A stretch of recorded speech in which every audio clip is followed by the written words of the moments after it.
जानिए गुरु नानक जयंती पर नानक जी का पूर्व जन्म क्या था।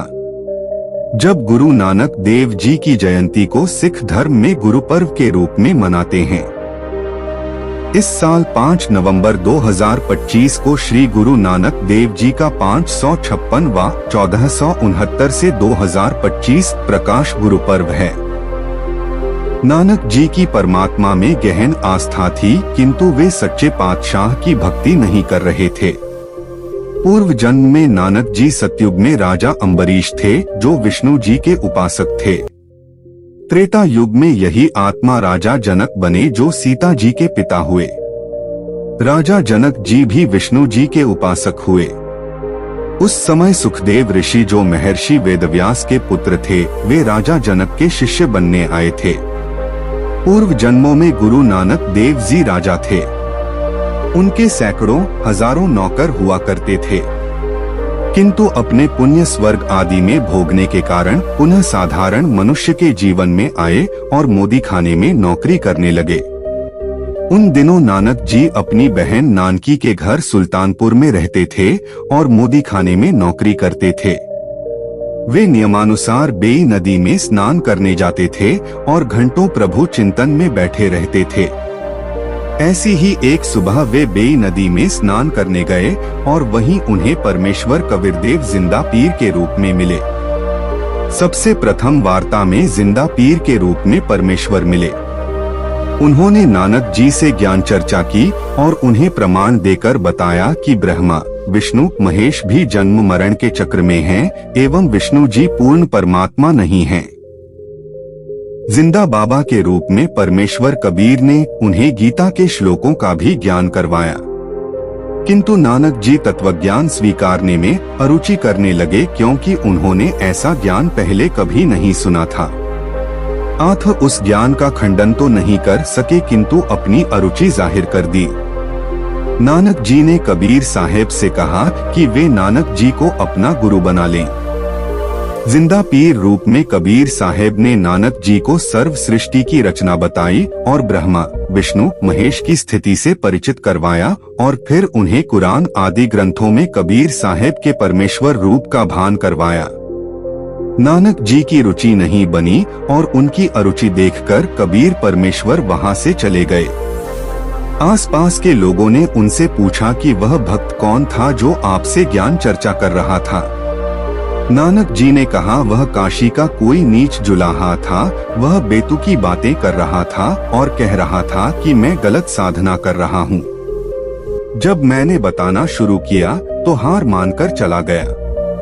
सिखों ने इस वार्ता से नानक जी को कबीर साहेब का गुरु मान लिया, जो कि असत्य है। गुरु नानक जयंती इन हिंदी। नानक जी को इतनी वार्ता के पश्चात इतना ज्ञान अवश्य हो गया था कि वे सत्य साधना नहीं कर रहे हैं और कहीं न कहीं कोई भूल हो रही है, और गीता का ज्ञान भी उससे कुछ भिन्न है जो अब तक बताया गया था। वे हृदय से प्रार्थना करते थे कि उसी संत के एक बार और दर्शन हो जाए, जिससे कुछ प्रश्नों के उत्तर अवश्य प्राप्त हो जाएं। नानक जी की कबीर परमेश्वर से दूसरी वार्ता।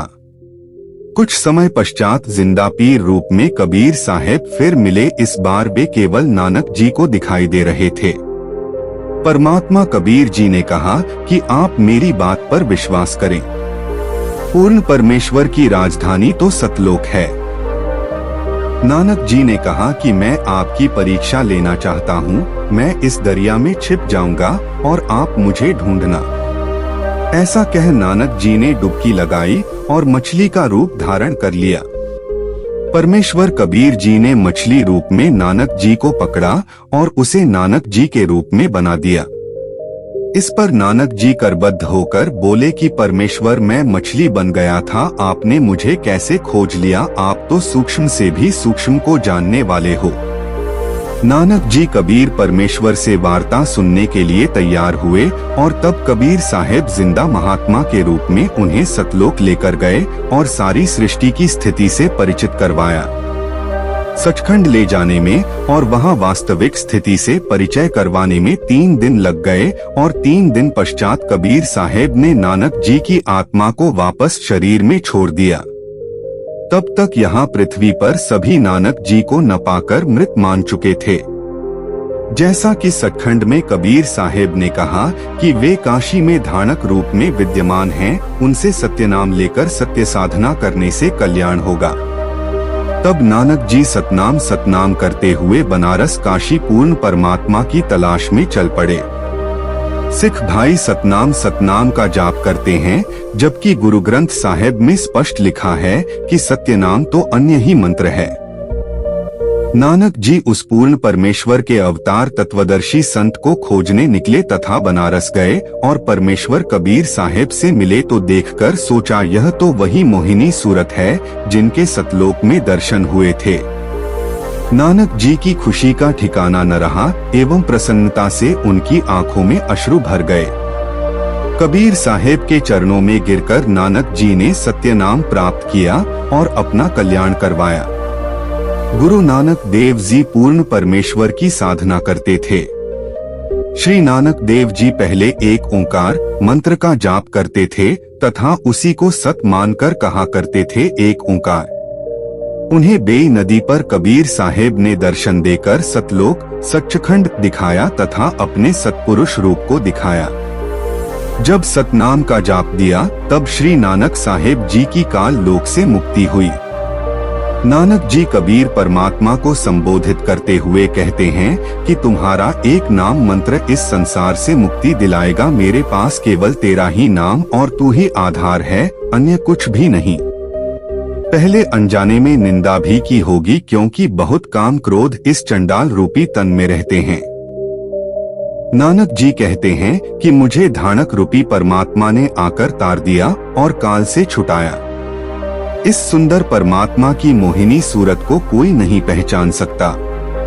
परमात्मा ने तो काल को भी ठग लिया है, जो दिखता तो धानक है और जिंदा महात्मा बन जाता है। आम व्यक्ति इसे नहीं पहचान सकता, इसलिए प्रेम से नानक जी ने परमात्मा को ठगवाड़ा कहा है। नानक जी जीव को अपनी भूल बताते हुए कहते हैं कि मैंने परमात्मा से वाद विवाद किया, फिर भी परमात्मा ने एक सेवक रूप में मुझे दर्शन दिए और स्वामी नाम से संबोधित किया। नानक जी क्षमा प्रार्थी होकर पश्चाताप करते हुए कहते हैं कि मुझ जैसा नीच और हरामखोर कौन होगा। नानक जी कहते हैं कि मैं भली तरह सोच विचार कर कहता हूँ कि परमात्मा यही धानक रूप है। नानक जी परमेश्वर की प्यारी आत्मा थे। परमात्मा ने नानक जी को दर्शन दिए और उन्हें सचखंड लेकर गए और अपनी वास्तविक स्थिति से परिचित करवाया। नानक जी ने सबको बताया कि यह धानक रूप रहा करतार अर्थात परमेश्वर केवल कबीर है, जो जुलाहे के रूप में आए थे। नानक जी ने परमात्मा कबीर को गुरु बनाया और फिर भक्ति पूरी करने के पश्चात सतलोक गए। नानक जी ने गुरु की महिमा स्पष्ट की है और बताया है कि गुरु से नाम दीक्षा लेकर भक्ति करना चाहिए। तत्वदर्शी संत से दीक्षा लेकर भक्ति करनी चाहिए। इस बात से स्पष्ट है कि कबीर साहब जी ही पूर्ण परमात्मा हैं। जब नानक जी बनारस में कबीर परमेश्वर से मिले तब नानक जी प्रसन्नता से भर गए, क्योंकि जिस मोहिनी सूरत को नानक जी ने सचखंड में देखा था वही मोहिनी सूरत में कबीर परमेश्वर जुलाहे रूप में उनके सामने थे। और यह देखकर उन्होंने कहा था कि खरा सियाना बहुता भार, ये धानक रूप रहा करता।